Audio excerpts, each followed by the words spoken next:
Hearing loss doesn't just affect what you hear, it affects how you live, connect, and enjoy everyday moments. One of the most common things people with hearing loss miss is something simple, like listening to the television.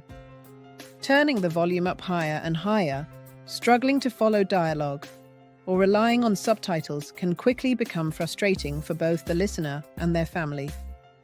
Modern hearing aids are designed to restore clarity, not just volume.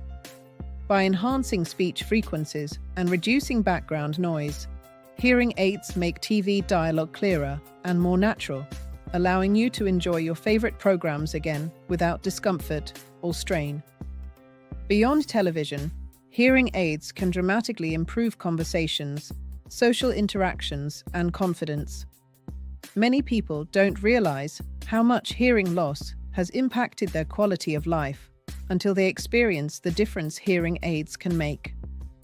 At Hearing First Milton Keynes, our audiologists take time to understand your lifestyle needs.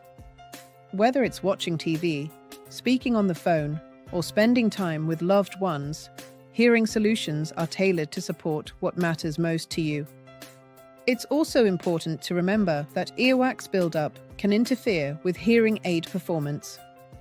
That's why professional earwax removal using microsuction and, when appropriate, syringing is often recommended alongside hearing aid care. If you're missing out on everyday sounds or finding entertainment less enjoyable, hearing aids could be the key to reconnecting with the world around you.